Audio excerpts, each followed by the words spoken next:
무조건 청약을 하시기를 저는 권합니다. 되고 난 다음에 진짜 해야 되는지 고민하시면 되는 게 사전 청약은 페널티가 없습니다. 적극적으로 청약해 보시는 게 좋지 않을까 봅니다. 구독자 여러분 안녕하십니까? 금주머니TV입니다. 윤석열 정부의 부동산 정책, 대표적으로 규제 완화와 공공주택 공급으로 요약할 수가 있는데요. 그래서 주목받는 것이 뉴홈입니다. 젊은이들을 겨냥한 공공주택인데 요즘 이 뉴홈, 청약 경쟁률이 만만치 않다고 합니다. 이번 순서에서는 뉴홈의 장단점과 현재 뉴홈의 청약 상황, 앞으로의 공급 계획 등을 알아봅니다. 심영석 우대빵 부동산 연구소장님 나오셨습니다. 안녕하십니까 소장님? 예, 안녕하십니까? 먼저 뉴홈에 대해 좀 설명을 해주시죠. 이름이 왜 뉴홈일까요? 예, 이게 뭐 첫집, 새로운 주거 문화, 뭐 희망 시작 이런 의미가 있다고 합니다. 주택을 공급할 때 공공에서 공급할 수도 있고 민간에서 공급할 수도 있고요. 분양형으로 공급할 수도 있고 임대로 공급할 수도 있지 않습니까? 공공에서 하는 분양주택을 이제 뉴홈이라고 합니다. 네, 그렇게 생각하시면 되는데요. 서울 쪽에 좀 시범적으로 한 11,000세대 정도를 공급하고요. 재임 기간 동안 한 50만 호까지 전국적으로 공급할 계획인 걸로 알고 있습니다. 종류가 한 세 가지입니다. 일반형, 나눔형, 선택형 이렇게 세 가지인데요.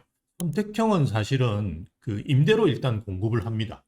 근데 6년 거주 후에 분양을 받을지 계속 임대로 살지 이걸 이제 결정하기 때문에 따지고 보면 뭐 분양 전환형이라고 볼 수 있죠. 뉴홈이 가지는 또 특징적인 게 모기지가 굉장히 낮습니다. 나눔형 같은 경우는 1에서 한 4%거든요.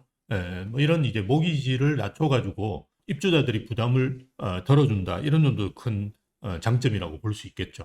예.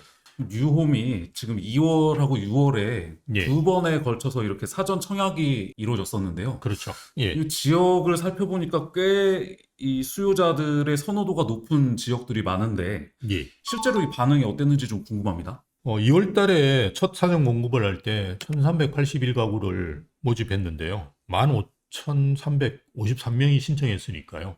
경쟁률은 11.1대 1입니다.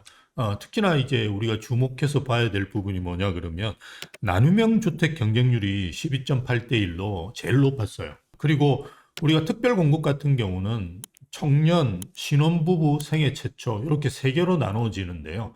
그 중에 이제 가장 청약 경쟁률이 높았던 게 청년 특별 공급입니다. 36.5대 1이었으니까요. 상당히 높은 수치죠. 그래서 우리가 나눔형 그리고 청년 뭐 요런 데 좀 주의를 해서 앞으로도 정부에서 좀 공급을 해야 되지 않을까 이렇게 보여집니다. 예. 이렇게 뉴홈이 인기를 끈 요인이 어디 있다고 보십니까, 소장님? 저는 뭐 이렇게 세 가지로 나눠져 있다라는 것도 좀 특징적으로 이제 그 주목을 받을 수 있는데요. 사실은 이제 분양가죠. 최근에 이제 민간에서 분양하는 아파트들도 대부분 이제 분양가로서 청약 경쟁률이 좌우가 되거든요. 그래서 나눔형 같은 경우는 시세의 이제 70% 수준으로 분양을 합니다. 그래서 최근에 이제 나온 경우가 고양 창릉 같은 경우 우리가 5구제곱미터, 5구제곱미터라는 거는 20평대라고 생각하시면 됩니다. 그게 3억 9,778만 원이니까요. 거의 뭐 4억 가까이 되지만 상당히 주변 시세에 비해서 저렴하고요. 양정역세권이라는 거는 그 남양주에 양정역세권이 있습니다. 여기도 이제 5구제곱미터가 3억 조금 넘는 금액입니다. 요 3억 857만 원이니까요.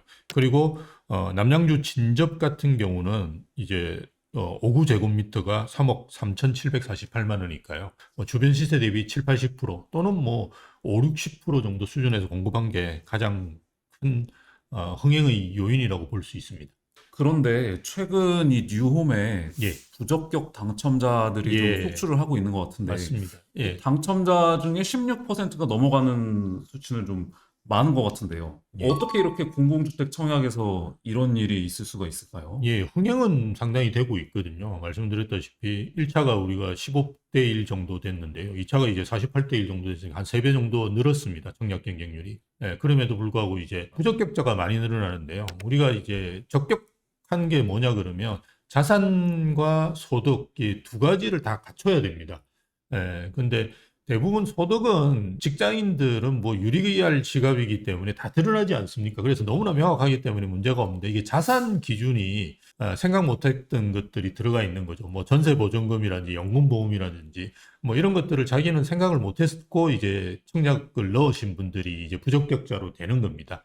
그래서 예를 들어 보면 이제 고덕강일 3단지 뭐 이런 지역들이 자산 기준이 3억 4천이거든요. 그래서 거기 이제 맞추지 못한 부분들은 이제 부적격자로 났는데요. 32% 정도 수준이 되니까요. 앞으로 이제 좀 유의하셔가지고 청약하시는 게 좋을 것 같습니다. 예. 소장님, 우리 구독자 여러분들 중에도 이 뉴홈을 고려를 하고 계신 분들이 좀 있으실 것 같아요. 예. 실수요자들이 좀 유의해서 뉴홈을 청약할 때 봐야 되는 점 어떤 게 있을까요? 예, 지금 하고 있는 거는 사전 청약입니다. 사전 청약은 거의 뭐 예약이라고 보시면 되는데요. 우리가 선분양을 하는데요. 이게 본 청약입니다. 그러니까 사전 청약을 한 다음에 본 청약까지 시기가 짧아야 되는데요. 최근은 이제 한 2, 3년 정도 되는데요. 과거 이제 MB 정부 사례를 본다 그러면 거의 8년에서 10년 걸린 경우도 있습니다. 그렇다 그러면 중간에 이탈자가 많이 생기겠죠. 그래서 내가 사전 청약이 되었다 하더라도 계획상 내가 한 3년에서 5년 있다 들어가야 되는데 뭐 10년까지 기다릴 수는 없지 않겠습니까? 그래서 이 간격을 사실은 정부에서 줄여주는 게 좋고요. 예, 사전 청약을 할 때도 이제 그걸 좀 고민하셔야 되는데 사전 청약과 본 청약이 특징적인 게 뭐냐 그러면 토지 매입이 완료되느냐 아니냐입니다. 그래서 토지 매입이 완료되면 본 청약을 할 수 있거든요. 그래서 토지 매입이 어느 정도 수준인지는 뭐 LH라든지 이런 데 나와 있습니다. 계속 이제 바뀌면서. 그래서 그런 걸 이제 유심히 보시면서 하는 게 좋고요. 그리고 저희가 지금 계속 이야기하는 거는 특별 공급이죠. 근데 일반 공급 물량도 있긴 한데요. 최근에 이제 인기가 있었던 수방사 부지 같은 경우가 79명 모집했었어요. 그런데 한 5만 명 정도가 지원을 했거든요. 그러니까 당첨 확률이 0.03%입니다. 그래서 좀 일반 공급 물량을 좀 늘려야 되지 않을까 이렇게 보죠. 예. 앞으로 이 뉴홈 이게 계속 분양 예정인데 예. 뭐 좀 앞으로 머지않은 시기에 좀 분양이 예정된 곳들 어떤 곳들이 있는지 좀 소개 한번 부탁드리겠습니다. 예, 계획상으로 보면 이제 9월 달에 이제 마곡 부지가 나오는데요. 여기는 이제 좀 관심을 가지셔야 되는 부분이 토지 임대부입니다. 토지 임대부이기 때문에 한 3억대 정도의 분양이 될 거라고 예상을 하고요. 최근에 이제 부동산 시장에 대해서 긍정적으로 보시는 분도 계시지만 좀 부정적으로 보시는 분도 계시거든요. 그럴 경우는 이제 토지 임대부로 해서 토지 임대부는 나중에 이제 시세 차익을 정부하고 나누긴 하는데요.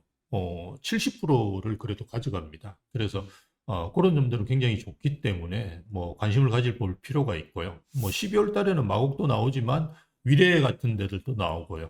뭐 가장 우리가 그 관심을 많이 가지는 데는 성동 구치소 부지입니다. 여기가 이제 성동구가 아니고요. 송파구 오금동인데요. 이게 내년에 아마 나올 겁니다.